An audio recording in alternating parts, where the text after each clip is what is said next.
Hogat pe fuke taula he ahoni, waha ko yang kol motua pe mo rea hon sai neha.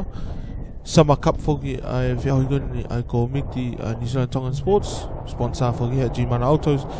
Kick off rea hon tari mai e kol motua.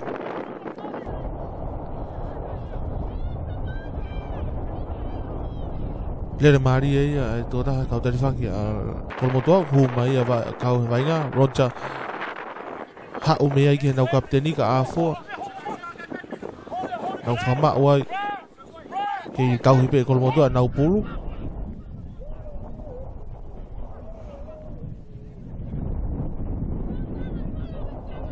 Te fok mai me pulu ka Roger.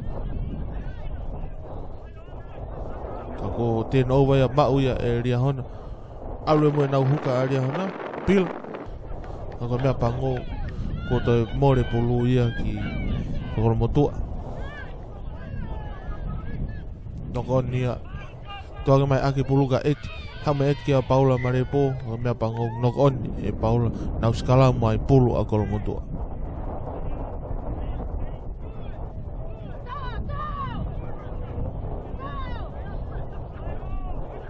Mau ya tani na palahama ne tuanga mai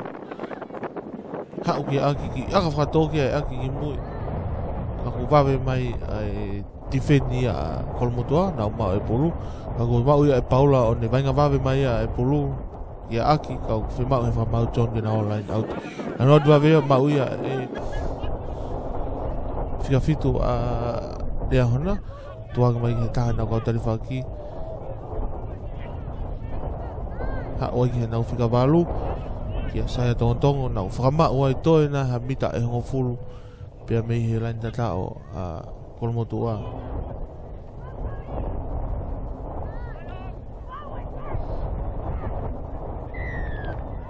Mari alu ai pulu ko ia alu asen fita mo pulu ondo tuang mai ki loto ki Paula Marepo o tata o Paula.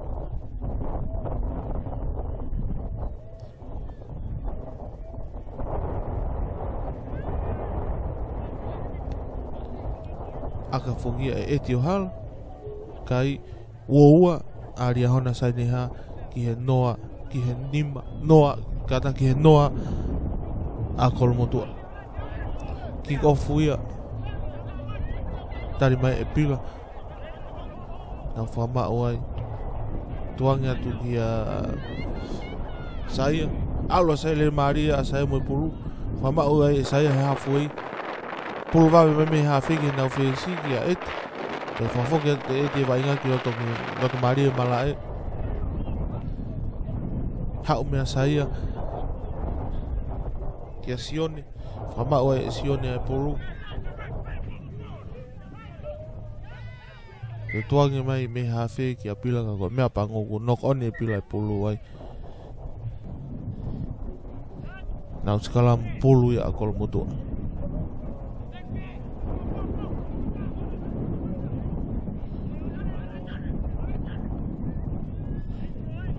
Nau skala mu e fefe ka bula fuke skala mu a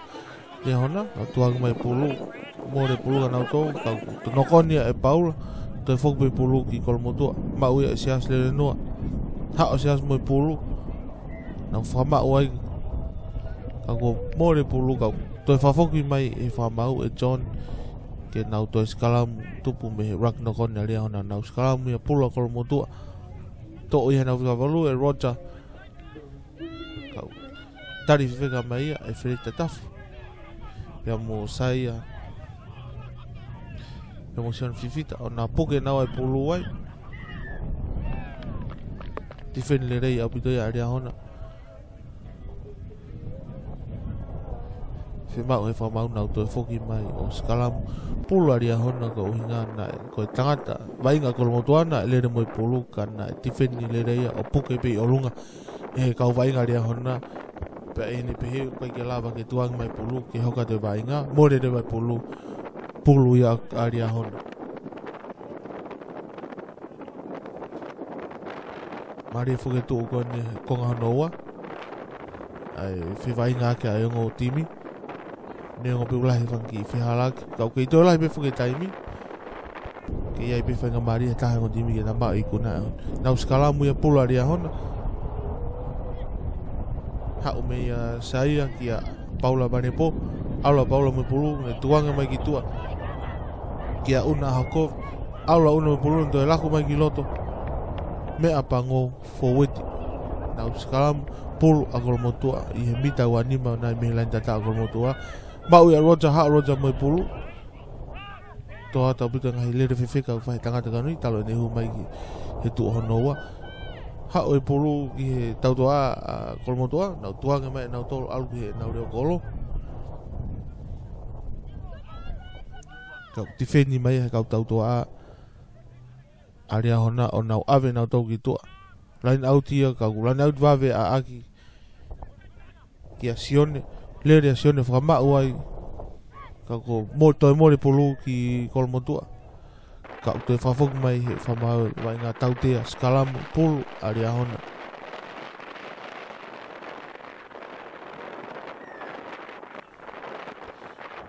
tau te fama u skalam ko ia kolmotoa ko na mau lao na offside te vave ia amaka putau alo amaka mo pulu ne na fama wai to na hamita e hofulu me lain tata ko ia kolmotoa pulu be aria hona na alwe na fuwiti ba mo pulu maria puto hanga e fuwiti aria hona ave pulu kau to mau lao akol motu tau te na to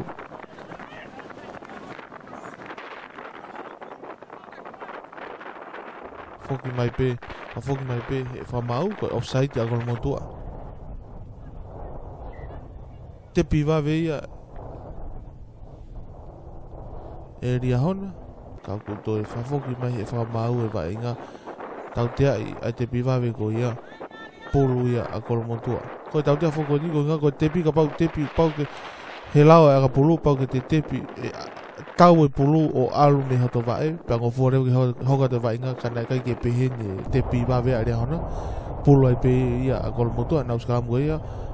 ha wa roja ia mo pulu fa ma wai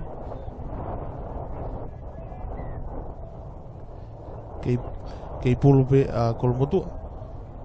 bita nai enima me helain tata au ko ia a kolmotua skalam pulu a kolmotua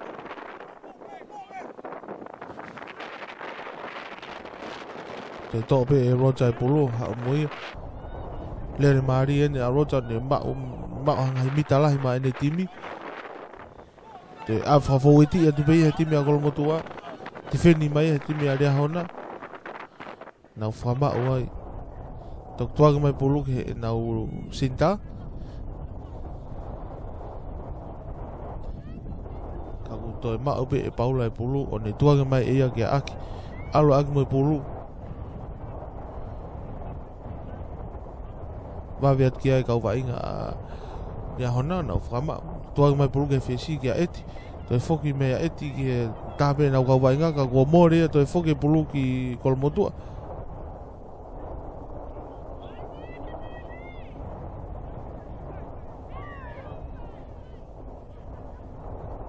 tau te he whamau a timi aria hona saini ha na offside akahi he fesi a kolmotu ai tau te ako ia na ulain auti i he wau wa maari o mala e pulu a kolmotu lain at kakato fuki ia tolo ia ma upe a fuai pulu kako mea pangu whika he whamau ke nau to e foki mai o skalam kai ke hanga tonu ai tolo ai huka ko ia ati me kolmotua la foka ka pulu ka tain ko tolo ai huka ai pulu pa ke tolo pelo to mari ka ku kai na kai hanga tonu tolo ko ia fok mas kalam pulu ia aria hon alu pulu ka maka putau ni tuanga ia pulu ke et ha o mo pulu no ki akai frato mai ka ko vave mai ati fenia a kolmotua ki ai na te ma pe kolmotua ai pulu na frama ai tau te ai he whamau a rea hona mau lao pulu a kolmotua loto e kau wainga ke nau te wawe kau whikau he kapteni a fua ke nau aka ki tua nau lain auti a pulu pe whuka a kolmotua nau lain auti a mau e a fua e pulu nau whamau ai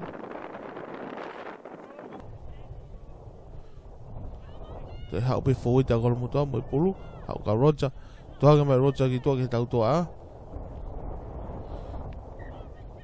ka ko me apango knock on ai kapakau ko ia akol motoa na uskala mo pulu ia aria hona mita nai e wanima pia me hilain tata ko ia akol motoa hau e pulu ke tau toa ia hona ka ko me apango na knock on na do pulu hoka be fu ke vainga foki makol motoa mo pulu na fa ma wai toa tau bite hu mai kone a rocha ke fueti a kol motoa me fai ngai lere mari au bito ma ngai mitala mai nau timi kai he niongo lere mari ko ya fa fok mai vai nga e John ke skalamu me no kon ga ria hona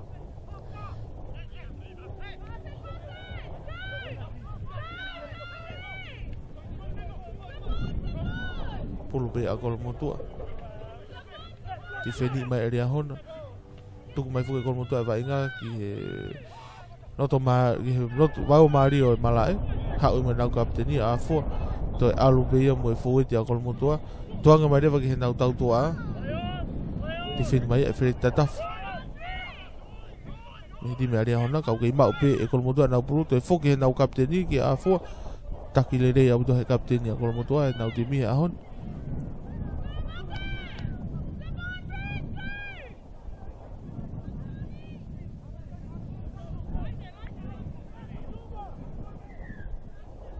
e mau pe kol motoa e pulu ka tau te he fa mau e Johnny a ria hona ko na offside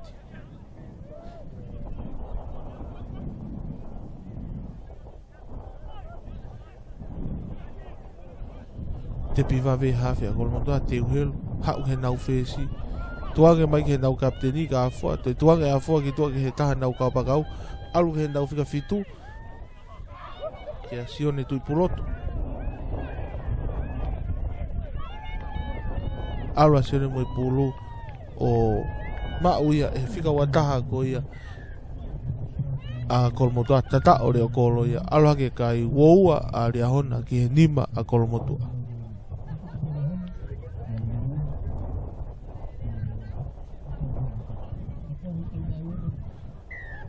aka hi fogia hu alu hake va kai woua ria hona ki he fitu a kol motoa kei to ala be fuga taimi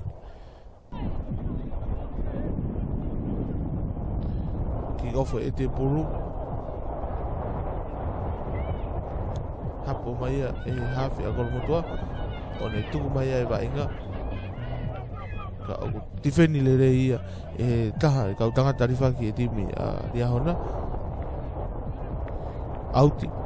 na ulain auti ai mita nai e taunoa pea mehi lain tara a koi a kol motoa pulu a ria hona saini ha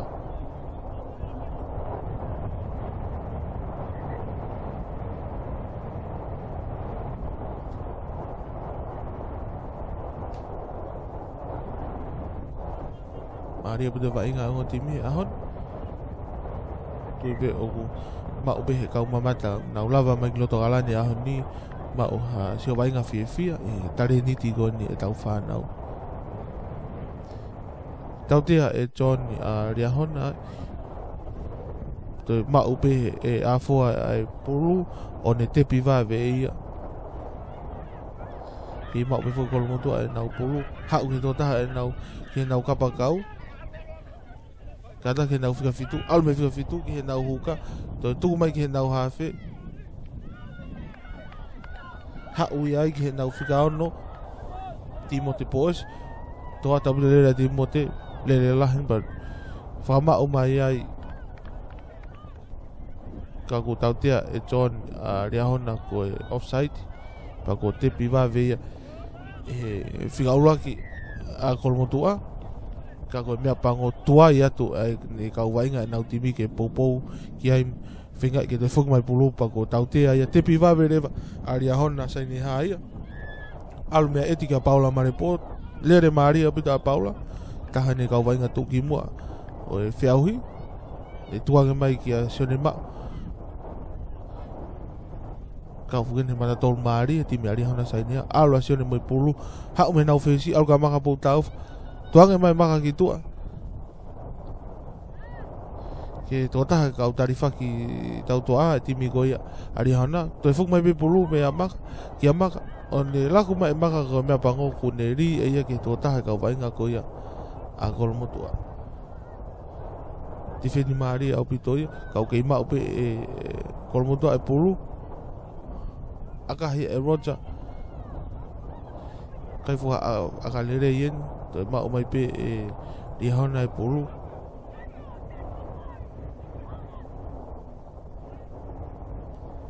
na fama oa area hona to na ha mita nima ki helain tata o goia a kolmotua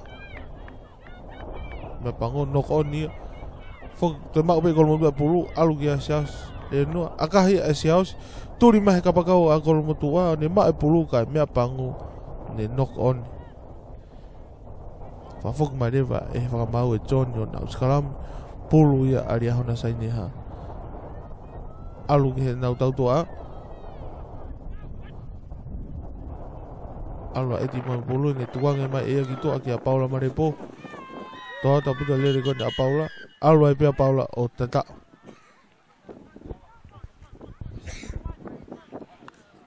alu aki ai kai o wafitu hi tata o mari ko a Paula wafitu area hona ki he fitu a kolmotua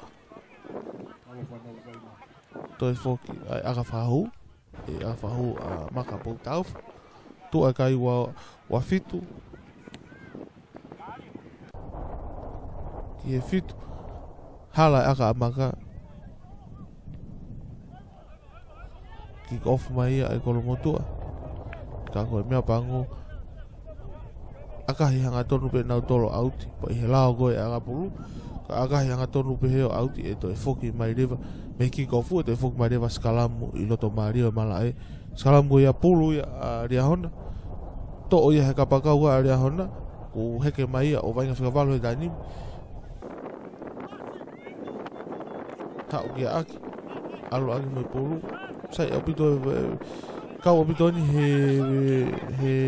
yo tau ta fe ngoi opito he fe auhi ta hawa mo ta tolu ko ia aria hona aki ka mawa ka Paula Marepo o na fai nga vai nga mari pa kon tau sio pe ki ai lere aki mo pulu alu pe o tata o to kol alu hake ai kai aria hona tolua pe akai a hu tolfa ki fitu a kolmotua ki kofu mai ma o maka potau to tuange agahi mai makai ai pulu to fafoki mai pe ai vainga alo pulu o auti na ulain auti mita na e ho full pe mai he lain dada ko kolmotua pulu a kolmotua sai abu de fakau ka maka ke te tuange mai vainga ke na no fo mai pe ke tafa ka kolmotua pe lain auti ko ya na more pulu me kolmotua ki ria hona ha pulu ki aki toa aki pulu ka ko fa pasia he ka vai nga kolmotua to pito vai nga ko ia ha ke na fesi le maria pito fesi a kolmotua va vi pito na utimi ke to ni ai to fa fok mai be pulu ma pe kolmotua ha ke na fika no alme na fika no ke na fika ta alu ke roja ma roja pulu fa ma roja ia sai abu de va ver forti a kolmotua ki ai ke tau he na pulu ka ko me pango ni hoko aki parpare ma heraki o na to li e na pulu o to na to foki na to hanga mi tala hi muy ka foi le vai nga mari au bitoia ai fica tata a kolmotua en tu Holland de to fa foki mai vai nga ki loto mari o malai mau malau a ria hona hanga foki fa mau ange fa ngamari o kolmotua ke ho be vainga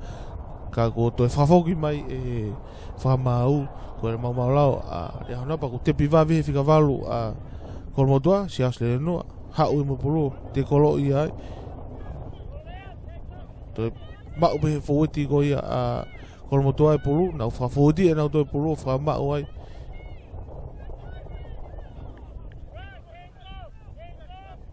ti fini le rei mai be fogia ti me aria hona na whakakau ke tuange mai ki tua ki he nau tau tua kau kei tua tu pe kau fueti a kolmo tua nau fimau pe nau tau ke nau hokat pe nau tua va inga Maria bito hanga he fueti a kolmo tua fa fueti e va inga kau whakako e nau kapteni a fua ke tuange mai ki tua ki he nau tau tua hau ke nau tau tua kau ke iai pe kau fueti hange ko rocha ne ave ia va inga kau hau e puru ke nau kapakau Lene Maria puta kapakau ka ko mea pango hoko ki whiala o noko ni ai pulu na uskalamu pulu ia aria hona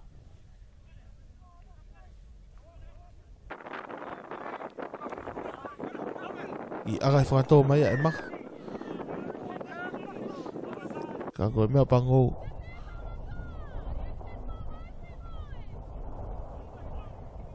tau tea e John Aria hona ko na offside te vavea Andrew Holland o ne tuange mai ke tota ka utari faki ko ko motua defensive ka mai area hona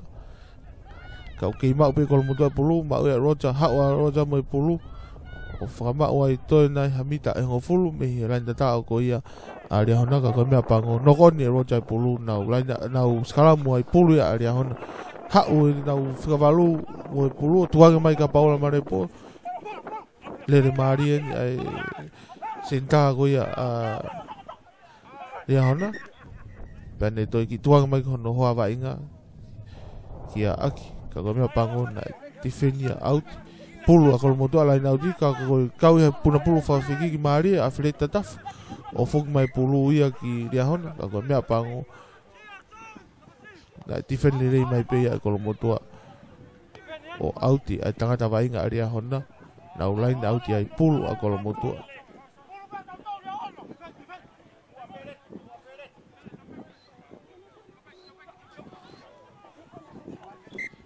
toi puna fafegi pe a feret sai abu de vai ngai tangata koni ahon ne ngai tifen lerei mo ne ngai puna fafegi lerei ha wai pulu te bivave toga mai pulu ka et ha wa et mai pulu ka ko mau e whinga whao pāsi ko ia kolomotua knock on to e whafok mai pe e whamau e John e vainga e nau skalam pulu foki aria hona sainiha toa toa pita kapakau koni ria hona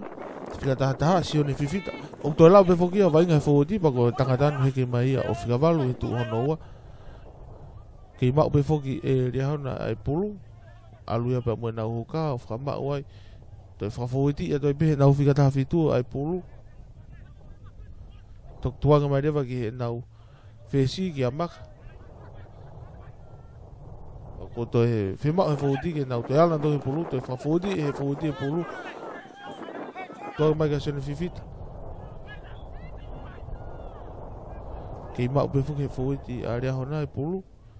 sai apito hanga e fawiti o fawiti e vainga to fafoki mai maka ke to ta ka fawiti a ria hona toki lere ia to fama mai to na hamita nima me la nda ta pulu pe area hona ma o ake pulu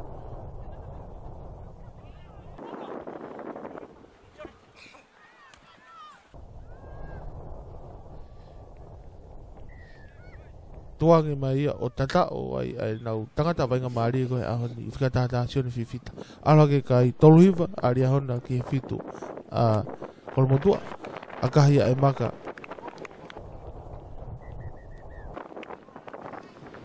o hala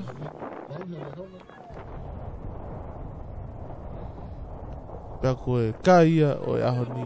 o malohi ma o hikuna e ria hona saineha osia e tau Toluhiva ki he fitu akol motua tau Maria pitoni tau fafifia fafifia loa pe ngo timi he vainga na elava pena kai ke fa ta na elave pena vainga lo vainga Maria pitolo loa ngo timi pa ko tu na fifia pe ho tau kai nga tonga ko tau pelo to kalana na lava mai o sio e vainga e fa nau e ahon ko timi foki akol motua mo nau kapteni afo e nau o mai o no ke pare pa pe he foki he timi ko ia aria hona aki mo nau kauwainga na o mai o whakapapa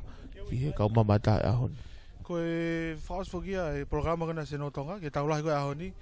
Whiau ka New Zealand Tongan Sports e waha ko ia ria hona sai ne ha pe mo kolomotua. Pa kuma whenga maare ko ni ke whaha interview pa mo e kapteni ka maa foke whaiako a ria hona sai ne ha. Aki ka maa foka rerea po tau. Aki, malo e vainga ahoni, pa ofmena mo maa vainga whiwhia. Pea atala monu a se no tonga ka mo tolu mo maa i kuna. Kata ke lava tuku maha ha o sio ke vainga ahoni, po hanga himea na mo ngau le rei ake ahoni o mo maa i kuna. Ke sio maa tau ka inga he se no tonga. Sa e sone fe whamalo ko ki whamare o tuku mai ke whaki tana noa ke mo vainga ke ahoni pea. Ko e vainga ke ahoni mauilo pe ko e timi kane a kolomotua ko timi lelei a pitain kau pene ne wha timi lelei he whiau hi whatonga. Pea taimu na mau vainga ai, na mau sio e tu kamata na e fu. Na e kamata ke holo mau tifeni, taimu na holo mau tifeni taimia na e hawai malohi mai timi kane ka a kolomotua. Pea taimu na mahua e taimu na malolo na malolo ko ke whaiako. Ngai mea pena tatanak mai whaiako ko e ke mau tifeni, ke whakataha e mau tifeni, mau timi he taimi tifeni, ke lawa ke mau anga poke e timi ke a kolomotua. Toa ta puto pa na anga ko sia ahoni le rea puto mo vainga pa mo teu pa hanga pe ko mea na ke lau ki ai na sa mo tokanga ke taimi ko na mo mo puru na mo nga ke le rea ak puto. Pa ko taimi ko na mo na mo tifeni le rea. Ako e mea na usai ahoni, na uso ko mo ka mata tolu mo ka foti, na toi ki le mo laku pulu na tolu pa ko tata ko ai mata tolu a sone ma. Toa to puto na poka hanga pe pulu ia me ve vai. Ha ora ia. Iyo, sa ko mako me alahe na mau ngau e kia he lotonga ko wike ke mau kipe mau fitnessi. Ke mau au ke ngai vai timi pen mau vai nga sa ke mau ongo e mau fiti wai pa manawa ke nau lele. Malo bito atal munu ka ko ka mai to ngai timi to ngai vai nga ko e tona meni. Ka e fa dano ke fai ako. Fai ako toa to bito te e timi ba ko hiki au bito level ni ta me raki taulahi ko na mau hulu. Ko ngo la kapteni na mo la mo te ngai tafa ke ba mo fitnessi. Ako sio ko ha me ko hokot ke te wa timi ke pese te au ngari e sio ako. Ko sio fa ako ha me te mo hokot ke ho mo te ke tau ko e to hanga mai to ngai tona meni. Sai malo son pe ke seno tonga fa mari ko ni. Ko tu ulah beto ngai me ke fale dei. Tim lere beto kolomotua. Na kolomotua fa ya honi. O ulah beto ngai me to ni fale dei. Ko te lau ke pe me fika lagi ko disiplini. Mo ngau ko na fo ti ke rocky mo ke na to ngai fa ta no ki slow ta me ni ke rocky. Fa te no va pulu e fo ti na kolomotua. Toa ta puto le rea ko whawhiwhia sio ko mo timi ko alupe ki mo vainga ko manatu he raki taulahi ko e whiauhi na kowe apito ko mo tauhi e lao ako sio ko e ahoni ka ke fulahi mo mau lao pa ko mea tahau sio ko mo vainga mo tauhi ko e pulu na sio ko raki tu ko e taulahi ko mo tau ko e raki tau mo e fwe ka whana tem ko na mo tauhi e pulu na kau le rega mo tolu pa ko ahoni sio ko mo tauhi ko e pulu to vilo mai pulu ko mo timi sai apito pe asi be ngai tata mari na fai mo tau to a io ko ye sen ma mo la habe to lau o na fu fala la habe de timi kemi ko osi a hon orbe taimi ke sai de disiplini ko tu ma ko tau tol ni fana tonga tau vai ang la ye disiplini na ma funga la habe de ta fa ko ya he weekend ka fam ke to ko to be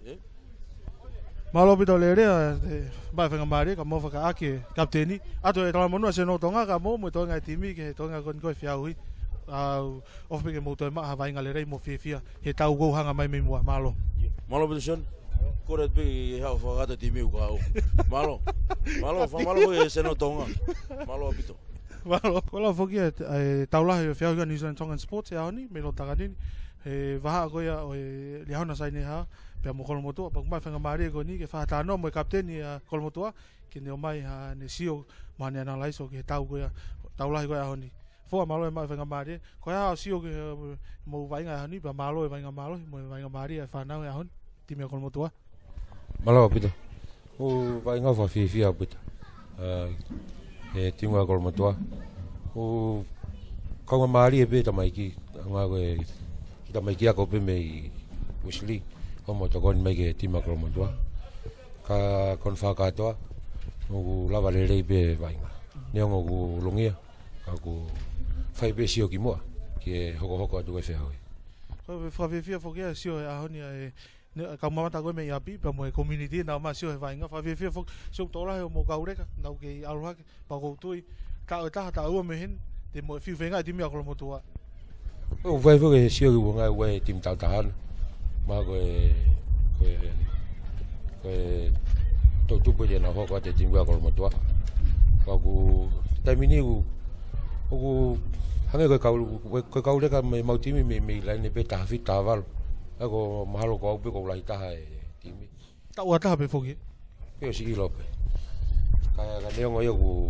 fa fi a buto vai nga ta mai ke a fo ko si o ko ha me fa ga te ke tau ko ho ko mai mi mo ha ngai me na mo wa ko me a hon ke mo wa ke te ke tau ko ne ho ko mai e to nga to na meni o ku ho ko fo ke ulung ya ko ya ke ting mau tol pe to e a ke te mate te wan ke tau ke ga pe ke ho ko ato anu e na monu se no tonga ka ko no ta ke le fa na pa ko tu o se ta pe u me hen ka ti mi ko mo to he ti mi fi finga e go hinga wa fo ke ta mi ya la ka re ka malo pito se no tonga ye mau fa mari avat malo ma vui fa mari ko ni ho pe po ta no analyze ko ai tau la ko a ni ti mi ko a ria hona ba mo ko mo tua ko la fo ke tau pa ko ma fa mari ko ni ke fa po ta no ba mo mata tol ko ya ti mi ko mo tua sios ko ya si o ke va inga ko a ni e so va inga ni fo fi pito so ke va inga ne ngo fa ulungia ka ku mahino fo ki ti mi a ria hona o ke na u kaumo matua tua he vainga. Whanga ka lau koe timi kana kono mo tua ku tokolahi pe tamai kia ko ka lau koe nei mo kapteni. E tafitu pe me tahavalu ki lalo. Ka tamai kia ko ni nau whawhawhanga e timi a Sacred Heart pe mo Wesley College. Ai ko whamalo ka nau tole nau tuku daimi ka nau lava mai ke mau kauta ngā vainga whakataha.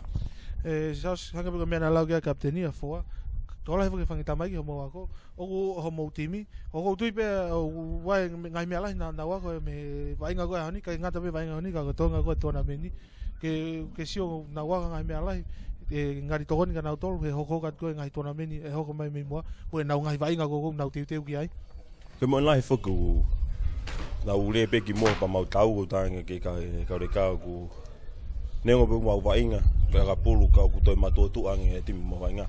o si ga vai ngau ku hie lawa ka re ka na wako me ala he tau e honi ka ko ia mau tuku e honi ki mui ka mau hanga ki weka hau ko wiki ki toa ke mo ko mai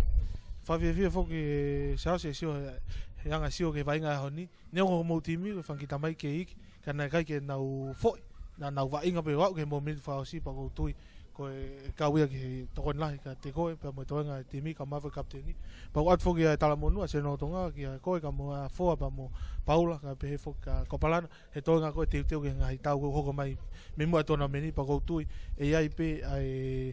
ngai fenga mari e ma e ko mo tua ka pa ko ta un ko ngai tau ko ko mai e ko ngai au ngai taimi ko te e na tamai ki ke na fa ngai vai nga mari mo le re Oe ke mo lai ke hanga ko lau e tau ni po ke tau u ho ko mai e kaure ka ko ni de nau ha ko kaure le ke tima ko mo tua po ko wa te tala monu ke ko mo tua ka to pe me timi ka to pe nau kau e fiau he Auckland Tongan